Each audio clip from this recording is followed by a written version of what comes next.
Eu tenho a honra de receber mais uma vez o organizador, aquele que está fazendo mais uma vez um grande movimento para que tudo aconteça da melhor forma possível no próximo domingo, 14h, na Avenida Paulista. A exemplo do sucesso do Rio de Janeiro, no último dia 16 de março, nós vamos nos encontrar de novo, agora na Avenida Paulista, e quem conversa sobre esse ato tão importante, né, falando da importância, inclusive, da sua participação, de onde você vier para São Paulo, a gente vai te receber de braços abertos para inundarmos a Paulista de verde e amarelo com aqueles que lutam pelo Brasil, a exemplo do pastor Silas Malafaia. Pastor, bom dia, é uma honra vê-lo e ouvi-lo novamente, pastor.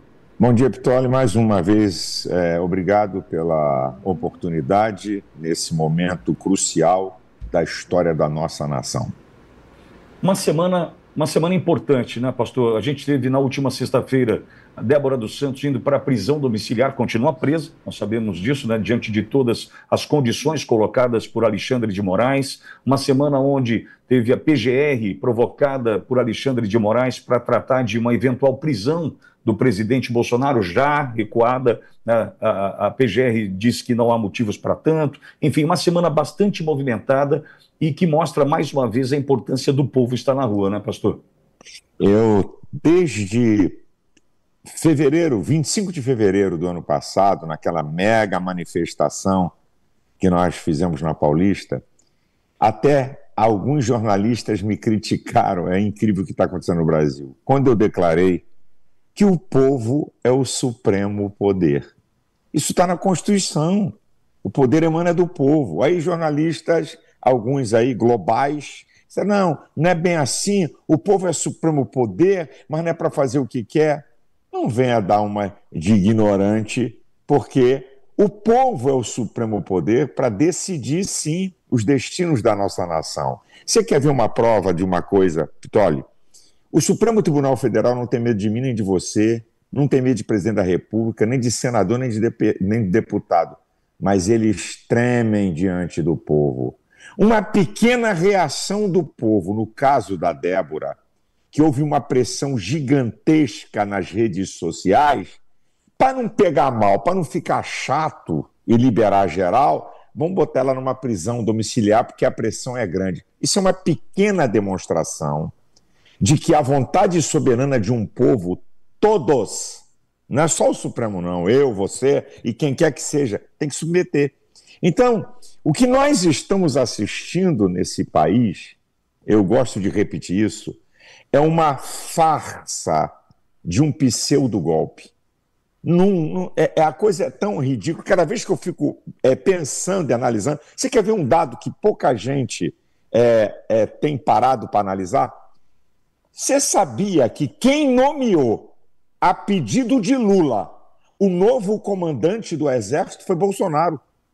Bolsonaro estava na presidência da República quando o Alckmin, era o homem da transição do governo Lula, e pediu a Bolsonaro, antes dele sair, para nomear o novo comandante do Exército. Você acha que alguém que quer dar golpe vai nomear o comandante do Exército, o futuro presidente que ele quer dar golpe? Cada dia tem uma aberração maior. Então, eu gosto de afirmar, porque isso não pode sair da nossa mente, que toda a história dessas pessoas presas injustamente começa nisso aqui. A farsa de um pseudo-golpe, de puríssima perseguição política a Bolsonaro e à direita. Essa aqui é a questão fundamental e daí parte todas essas aberrações jurídicas que nós estamos assistindo, de ver donas de casa, jovens mulheres, mães de filhos, homens, mais de 400 pessoas, com penas que traficante de drogas não recebe. É interessante que a Débora e as outras mulheres, talvez se tivessem saqueado a Petrobras, se fossem pegas com 695 quilos de cocaína, o STF ia liberar. Mas como elas estavam numa manifestação que a esquerda cansou de fazer pior, 2006, 2014, 2017, com gente ferida, danos ao patrimônio público. O máximo que o ditador da toga, Alexandre de Moraes, podia fazer, o máximo, isso aqui é o limite máximo, prender as pessoas baseadas nos filmes das câmeras que o senhor Flávio Dino escondeu ou apagou, enviar elas para a primeira instância por dano ao patrimônio público. Coisa que a esquerda cansou de fazer e que ninguém foi para a primeira instância por dano a patrimônio público. Isso aí é o máximo, Pittoli. O máximo dessa história era o senhor Alexandre de Moraes encaminhar essas pessoas para a primeira instância, porque dano ao patrimônio público não tem nada a ver com o STF. Mas o que ele faz? Ele monta uma farsa de pseudo-golpe com tentativa violenta de abolição do Estado Democrático de Direito, tentativa de golpe. Essas mulheres não foram presas nem com pedra na mão. Cara, isso clama aos céus. Isso é uma vergonha, a maior aberração jurídica da história do país. E alguém já disse assim, quando o judiciário é politizado, a justiça sai pelas portas dos fundos. Pastor, agora, ao mesmo tempo, ainda tem aqueles que levantam a plaquinha sem anistia. A turma da esquerda, PT, PSOL, PV, aqueles que estão lutando contra algo que não tem... é inimaginável, pastor. O senhor argumenta, o que o senhor fala para quem ainda ergue essa plaquinha do sem anistia, pastor? Eu vou dizer, eles não têm caráter, eles são cínicos. Eu vou lembrar aqui, eu não gosto de caluniar nem de difamar ninguém, eu gosto de fatos. Entre 1975 e 1979, essa turma toda da esquerda lutou por anistia ampla, geral e restrita. Sabe para quem, Pittoli? Para guerrilheiro, para assassinos, assaltantes de banco, sequestradores de embaixador. Toda essa gente recebeu anistia geral e restrita. Viraram até presidente da República como Dilma. Então, preste atenção. Como é que a esquerda, que pede uma anistia ampla, geral e restrita, para gente que também queria estabelecer o Estado proletário comunista no Brasil, querendo dar golpe de verdade, como é que eles apoiam isso? E agora, mediante a essa farsa de pseudo-golpe, eles vão levantar a plaquinha de anistia não? Isso mostra o caráter, sabe o que mostra? Que essa gente nunca foi a favor de anistia, de democracia, eles só são a favor do umbigo deles. Eles só gritam, só falam quando eles são atingidos. Eles não estão nem aí porque de democrata nunca foram. Essa raça da esquerda do Brasil, ela vem com a vertente do comunismo da China e da antiga União Soviética, que não tolera a liberdade, que manipula povo, que manipula instituições, ditadura de proletariado. Essa gente não tem moral para isso. E foram envergonhados domingo passado. Eu paguei drone para filmar aquilo lá. Essas imagens são minhas, de drone. Não tinha 3.000 pessoas. E a vergonha da estatística da USP deu 6.000.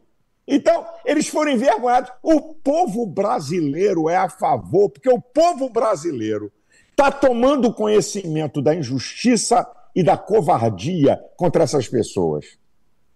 Pastor, muitos falaram que a transformação de prisão preventiva para a domiciliar da Débora enfraqueceria, diminuiria o impacto do evento do próximo domingo. Eu vejo o contrário. A gente vê uma manifestação cada vez maior nas redes sociais, em especial das mulheres com batom, dizendo que essa é a nova arma e que o batom vai para a Avenida Paulista. O senhor entende que a ação do Supremo, em especial de Alexandre de Moraes, na última sexta, colocando Débora em domiciliar, pode, de alguma maneira, murchar o evento? Não, pelo contrário. Está mostrando que ela estava presa injustamente, a começar a história. Ao contrário. E outra, ele tirou ela da cadeia e botou na cadeia da casa.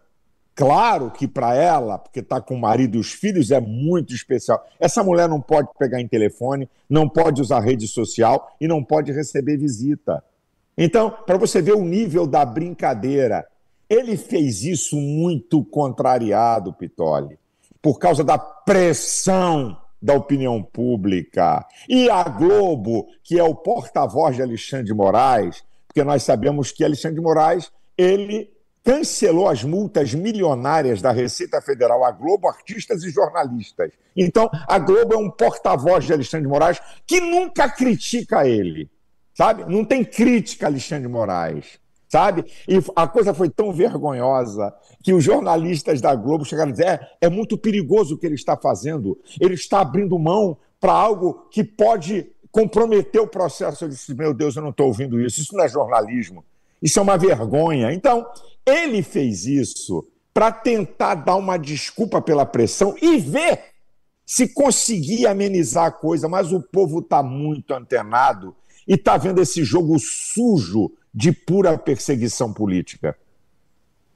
Agora, pastor, ao mesmo tempo eu queria ouvir do senhor a análise com relação a essa decisão da PGR ontem ainda, no arquivamento daquele pedido de prisão do presidente Bolsonaro. Entendo também que é mais uma vitória, porque não precisa ter Código de Processo Penal, devido processo legal. A gente sabe que ali eles tomam a decisão e Constituição para quê, não é? Então eu vejo também, pastor, e queria ouvi-lo sobre isso, como mais uma vitória, pois eles devem ter medido a possibilidade da comoção diante da prisão do presidente Bolsonaro. Qual é a avaliação do senhor, pastor? Eu vou por um outro caminho, Pittoli. Escute bem. Uma vereadora mequetrefe do PT entra no Supremo pedindo a prisão de Bolsonaro porque ele está contra, né, todo o processo, é uma ameaça à paz. Agora, eu fico pensando na mente maldosa desse cara. Olha o que ele está fazendo e ninguém vai me convencer o contrário. Combinadinho, eu vou apresentar a denúncia, eu vou mandar para a PGR para depois, combinadinho, a PGR não aceita, eu mando arquivar para dizer que eu estou sendo justo. Eu faço uma outra leitura. Ele quer passar para a sociedade, está vendo? Ó, ele só condena Bolsonaro quando a coisa é certa. Isso é um jogo, Pittoli. Esse cara tem uma engenharia do mal. Isso aí não é de graça, não está tudo combinado. Pittoli, teve uma reunião 2 dias antes da Polícia Federal indiciar entre Lula, diretor da Polícia Federal, PGR e 3 ministros do Supremo. Zanin, meu Deus do céu, Alexandre de Moraes e Gilmar Mendes. Tudo combinado, isso aí não é nada de graça. Olha aí, ó, vou te mandar uma denúncia, mas tu arquiva só para montar o jogo da opinião pública e da narrativa, tá vendo? Alexandre de Moraes é um cara justo. Aí, ó, aceitou e mandou arquivar. Isso é jogo para tentar passar para a opinião pública quando chegar o julgamento de Bolsonaro. Tá vendo? Agora Bolsonaro teve que ser condenado mesmo. Isso é um jogo, Pittoli. Essa gente tem a engenharia do mal. Ninguém me convence desse jogo. Perfeito. Obrigado, pastor, pela análise. Agora, pastor, e com relação ao PL da anistia na Câmara? Ontem nós ouvimos aqui, antes do presidente Bolsonaro, ontem falou conosco o líder da oposição, o deputado Zucco, e ele trouxe um placar de 309 votos a favor, né, do PL da anistia, o que daria de sobra para que o projeto passasse pela Câmara. O senhor entende que está demorando, entende que ainda precisa de alguma construção? Por que isso ainda não avançou de fato ali dentro do parlamento, hein, pastor? Eu aproveito aqui com muito respeito, pedir a você, para você entrevistar o líder do PL, o deputado Sóstenes Cavalcante, que está à frente dessa brincadeira aí. Que está à frente disso, pastor. Tá? Eu vou falar com ele, passar seu tempo. Ele é o cara da guerra da brincadeira, porque é o líder, certo? Que apresenta o pedido de urgência. Olha o jogo. Interessante. Hugo Mota, depois que ficou uma semana com Lula, está mudando, está amarelando. Eu vou aguardar hoje qual vai ser a posição dele para não ser precipitado, sabe? Porque isso, o poder de pedir urgência pertence às lideranças. Ele não quer salvo o melhor juízo. Então, eu não quero fazer uma acusação aqui a Hugo Motta, eu vou esperar. Agora, hoje é o último dia.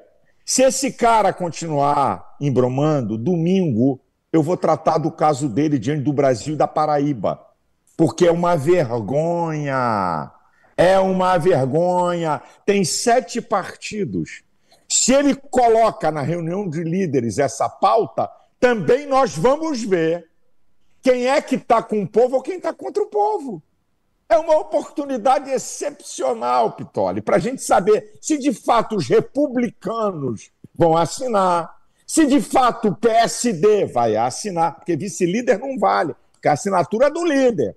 O Podemos. Vamos ver, certo? Fora o PL e o Novo, se os outros partidos que estão dizendo que apoiam a anistia, porque é uma vergonha a gente inocente presa, é uma chance, na hora que ele pautar lá na reunião de líderes, a decisão, quem assina?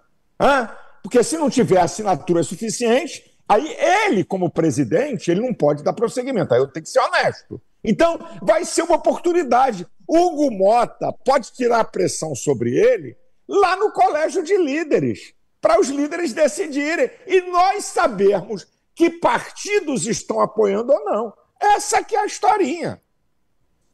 Pastor, e nesse caso a pressão popular faz toda a diferença. Quais foram os efeitos, se o senhor conseguiu medir, da manifestação do Rio e o que pode, né, vir pela frente diante de uma Paulista lotada? Lembrando que, além do que tivemos na praia de Copacabana, tivemos, através da transmissão do senhor, né, replicada pela Auriverde, pela Oeste, 3 milhões de pessoas acompanhando, né, pela internet, pelo YouTube, o que aconteceu no Rio.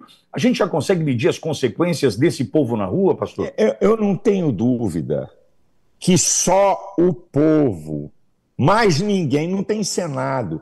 Senador e deputado, eles acatam com maior velocidade a pressão do povo do que o STF. Isso vai a reboque. Se o povo, eu digo isso aqui, se o povo brasileiro decidir, não sou eu, Pittoli, nem você, está nas mãos do povo. Se o povo brasileiro decidir ir para a rua dizendo que isso é um absurdo, não tem senador e deputado nem STF que suporte isso. E tem um outro dado que eu venho alertando e alertei lá na praia de Copacabana. Qual é o dado que eu quero dar de alerta? Nós estamos com uma mistura, sabe, de algo muito perigoso. Olha só, o problema econômico do país, o povo sem dinheiro para comprar o que é básico, com mais a indignação da injustiça. Se misturar isso, uma revolta do povo, ninguém segura, Pittoli. A coisa é mais perigosa do que a gente pensa. Sabe por quê? Eu sou psicólogo. Uma pessoa sanguínea como eu, a gente fala o que sente e acabou. A pessoa fleumática, a pessoa quieta, quando ela explode, ela faz bobagem. Ela suporta calado, fica calado, mas quando explode, vai ter besteira. O povo brasileiro é extremamente pacífico, mas se explodir essa passividade, vão fazer bobagem. E não vai ter ninguém para segurar isso. Porque vai ser uma mistura, tá, da necessidade do povo com a crise econômica, da injustiça. O barril de pólvora é mais violento e perigoso do que a gente pensa. Por isso que lá no Rio de Janeiro disse assim, vamos buscar um caminho de paz e de conciliação, porque isso não vai dar certo. Não pensem que prendendo o Bolsonaro vai ser a solução. Quem é que pode garantir o dia seguinte? Quem pode garantir? Pode não acontecer nada e pode acontecer tudo. E esse sentimento de injustiça e indignado por isso, o povo certamente, a gente tem percebido nas ruas. Pastor, o senhor anda pelas ruas, o senhor tem contato com o povo, eu também, enfim. Essa sensação começa a tomar conta. Quando a gente fala assim, o projeto da anistia precisa maturar ou amadurecer, como a gente viu essa fala ao longo dos últimos tempos, né? Precisa amadurecer essa história. Eu acho que já amadureceu e mais. Esse sentimento da injustiça já tomou conta também das ruas, viu, pastor? Eu não tenho dúvida, eu ando para lá e para cá aeroporto, e eu também, Pitoli, não sou pastor de púlpito. Eu dou atendimento, eu falo com as pessoas. Eu sou pastor de todas as classes sociais. Eu tenho 50 igrejas em áreas proletárias e tenho igreja em Alphaville, na Barra da Tijuca, no Recreio, Copacabana. Eu sou pastor que eu ouço todas as classes sociais. Todas, todas. E eu começo a ver que quando o povo mais simples toma conhecimento, amigo, a coisa vai ficar feia. Eu estou ouvindo gente simples dizer, isso é uma maldade, isso é uma perversidade. Encontro com gente em aeroporto que me cruza e diz assim, ô pastor, não leva a mão não, não gosto de Bolsonaro não, mas o que nós estamos assistindo é uma vergonha. Eu nunca tinha ouvido falar nisso. Depois da Débora, eu andando para lá e para cá no aeroporto, eu comecei a ouvir uma coisa que eu não ouvia até então, Pitoli, de gente da esquerda dizer, ó, eu não gosto de Bolsonaro, mas isso aí não, isso aí é uma vergonha. O caldeirão está esquentando. E quando um povo toma conhecimento da verdade, a verdade nos liberta da ignorância. Então, quando um povo toma conhecimento da verdade, acabou a safadeza, acabou a farsa. E é o que nós estamos vendo. O povo está tomando consciência que não houve tentativa de golpe, que foi uma manifestação, que nós não concordamos com quebra de patrimônio público, mas essas pessoas estão sendo condenadas, enquanto um José Dirceu, que pegou 30 anos e 9 meses, está livre e liberado. Lula pegou mais 8 anos de cadeia, está livre e liberado. Traficantes livres e liberados. E gente do povo presa, a indignação está aumentando. E com uma adesão incrível das mulheres também, né, pastor? Agora, diante também, né, desse absurdo com a Débora, né? A indignação é tão grande, nós vamos colocar na Paulista um batom de 6 metros de altura, lá na Avenida Paulista. Vamos colocar lá um batom naqueles plásticos, né, que são infláveis, de 6 metros de altura, lá. E aí nós vamos mostrar a poderosa arma do pseudo-golpe. Batom, olha, eu vou dizer uma coisa, hein, Pitoli? A quantidade de batom que vai ter lá dá para dar golpe no mundo, segundo Alexandre de Moraes. É verdade. O batom vai invadir a Paulista, sem sombra de dúvidas. Agora, pastor, do dia 16 de março, Copacabana, agora para o 6 de abril, na Paulista, coisas aconteceram no meio, como já relatamos aqui durante a nossa conversa. O que muda do evento, né, do que a gente assistiu no Rio para São Paulo? Eu acredito que a pressão popular é muito maior. A questão da Débora acentuou e despertou para analisar outras mulheres. Tem uma menina lá no Maranhão, evangélica, membro da Assembleia de Deus, que está 2 anos na cadeia, Elisiane, se eu não estou aqui enganado no nome dela. Eliane, obrigado. Essa menina está 2 anos presa. Ela é estudante de psicologia, comprou uma passagem de 350 pratas, que ela queria escrever um livro sobre esse fenômeno emocional psicológico do povo em manifestação. Foi presa com um caderno na mão. Aí você vê o advogado pedindo a liberação dela, qual é o instrumento da Polícia Federal? Não, ela é um perigo à sociedade. Uma menina pobre do interior, lá do Maranhão, que sai para vencer na vida, que é manicure, para pagar o curso de psicologia. Aí eu digo uma coisa para você. Flávio Dino, que é do Maranhão, esse cara não tem vergonha de ver o seu próprio povo injustamente preso? O caso da outra menina de Goiás, que eu esqueci o nome dela, que está em profunda depressão, que perdeu 20 quilos e pensa em suicídio, ela ajudou um policial a levar uma pessoa para dentro do palácio. E aí fecharam, que quem abriu as portas do palácio foi o senhor general Dias, Gonçalves Dias, chefe do GSI de Lula. Então fecharam as portas, ela foi presa, colocada em cadeia junto de presas de alta periculosidade. A menina está em depressão, com pensamento de suicídio. Tem cabimento uma coisa dessa? Então, o povo começa a tomar consciência dos fatos. Por que essas pessoas estão presas? Qual é o motivo? Quebraram o quê? Estavam com bomba na mão? Estavam com arma na mão? Não! Então, isso aumenta o nível da indignação e, com certeza, na Paulista vai ter muito mais gente do que no Rio de Janeiro. E a Avenida Paulista virou um tambor político do Brasil.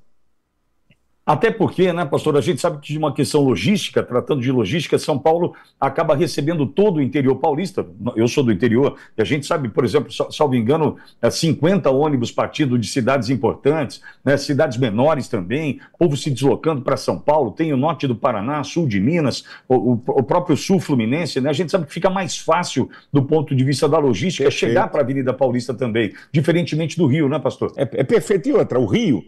Por que Bolsonaro? Por que nós decidimos fazer de manhã? Porque tinha um fla-flu à tarde.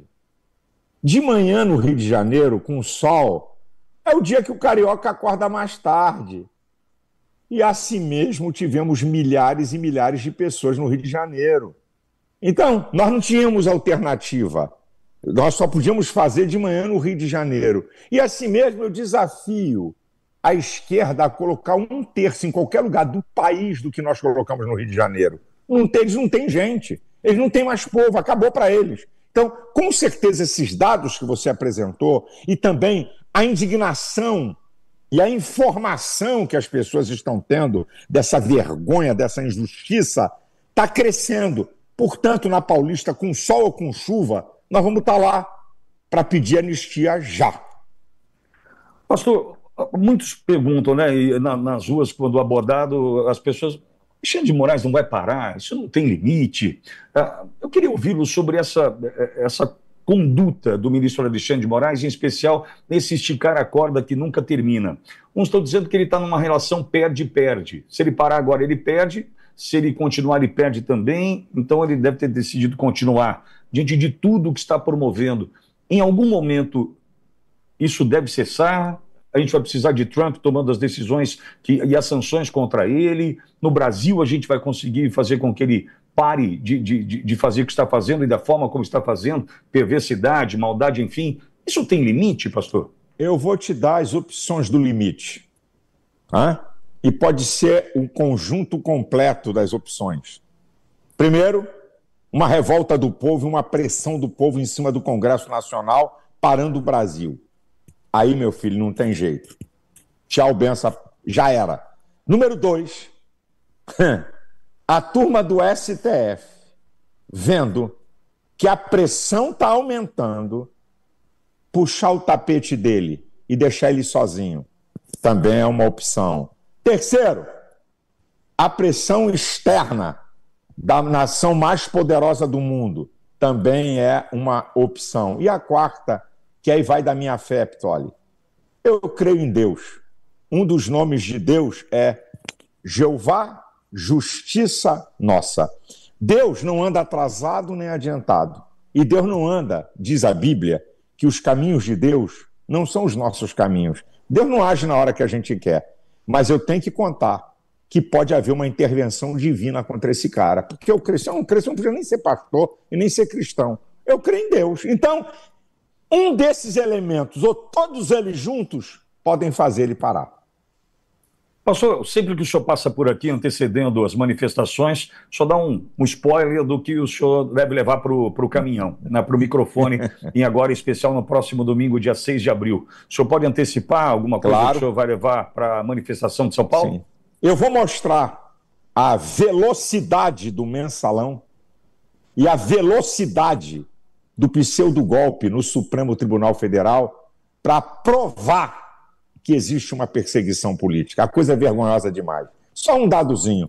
14 vezes mais rápido o pseudo-golpe do que o mensalão. É brincadeira uma coisa dessa? 30 dias para o STF receber a denúncia da PGR. Sabe quanto tempo o STF levou para receber a denúncia contra Collor de corrupção? 2 anos. 2 anos para receber. Do mensalão, 1 ano e meio. De Bolsonaro, do pseudo-golpe, 30 dias. E vim dizer para mim que não existe perseguição política, isso é uma brincadeira. Vou mostrar também essas pessoas que estão presas, porque algumas delas estão presas. Com esses fatos que nós estamos sabendo, o mais notório é o da Débora, mas os outros dois o povo mal conhece. E que é uma afronta a todas as pessoas que estão presas. E mostrar mais uma vez que Alexandre de Moraes é um criminoso que rasga a Constituição, leis ordinárias e tratados internacionais que o Brasil assinou. Vai ser por aí. Não tem refresco, Pitoli.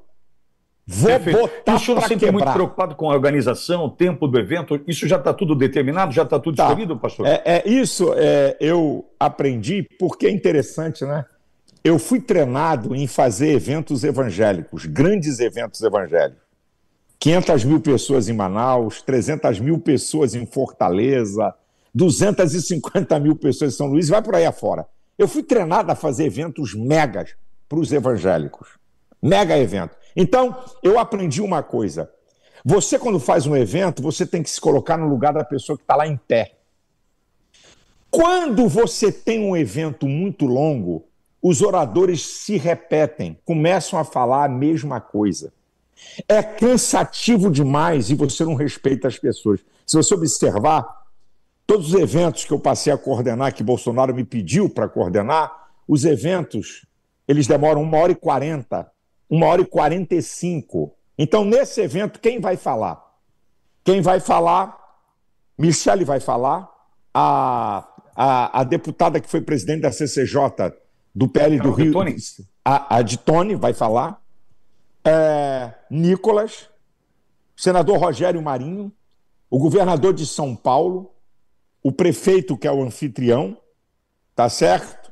Eu, Bolsonaro, acabou o papo. Senão o povo não aguenta, sabe? É uma repetição sucessiva de falas iguais. Então, nosso evento é 1h30, 1h40, acabou o papo, sabe? Você vê que ninguém vai embora, o evento não é esvaziado. Por quê? Por causa do tempo. Se demorar mais tempo, começa o pessoal a ir embora. Eu também iria embora. Para ouvir a mesma coisa 3 horas, quem aguenta ir em pé, seja debaixo de sol, de chuva, não é fácil. Então, eu aprendi a fazer um evento enxuto. Bolsonaro deixa na minha mão, eu consulto ele, porque eu não sou o senhor do evento. Eu apenas coordeno. Então, eu consulto o Bolsonaro, quem vai falar? Fulano, aí conversa, não, esse aqui sim, não, vamos fazer isso aqui. Tá, olha o tempo. Eu vou alertando ele, olha o tempo. Só vai ter muita gente. Ele falou, não, é verdade. Então, a gente define isso e vamos para cima da brincadeira. Muito organizado. Se você, olha, dá para filmar. Você não tem ideia da guerra para subir naquele caminhão principal, amigo. Você não tem ideia. Eu tenho uma tropa de choque que não é brincadeira, não, amigo. A turma é da pesada, senão vira zorra. Então o evento é organizado, tem tempo limitado para não esgotar as pessoas, e as pessoas que vão falar vão representar todos que poderiam falar. Pastor, e o senhor vai transmitir novamente? A Auriverde pode transmitir. Eu não coloco nenhuma imagem no sinal minha, porque eu acredito, sabe? A gente tem que parar com essa vaidade. Vou botar uma logomarca minha no sinal para dizer que é meu. Não. O sinal é limpo para vocês colocarem a logomarca que vocês quiserem. Gravado com 5 câmeras, 2 drones em equipamento de alto nível profissional, para ter a melhor imagem, e quem quiser, por favor, use, porque isso está acima de interesses pessoais. E faz com que quem não pode estar em São Paulo acompanhe. A exemplo do que aconteceu no Rio, né, pastor? Mais de 3 milhões de pessoas acompanharam a transmissão que o senhor gerou, né? Claro, é espetacular isso. Vamos dando ciência ao povo. E vai ter, e acredito, Tolly, que nessa agora vai ter um número muito maior de gente assistindo, porque a pressão está aumentando e o povo vai ficar curioso para saber o que vai ser falado lá. Concordo. Pastor, eu quero agradecê-lo mais uma vez por estar aqui na Auriverde, fazendo esse convite. Próximo domingo, 14h, todos na Avenida Paulista, a gente se encontra lá, pastor. Eu só queria pedir, com chuva ou com sol, o que está em jogo é a nossa liberdade. Não é só a liberdade dessas pessoas, anistia, mas a liberdade das gerações futuras. Nós estamos decidindo agora, nesse momento crucial da história. Que Deus abençoe você, Pitoli, Deus abençoe todo mundo que está nos acompanhando, Deus abençoe o Brasil, que Deus tenha misericórdia da nossa nação, nos livre dessa gente má e que possamos ter um caminho de liberdade e de paz. Deus abençoe a todos.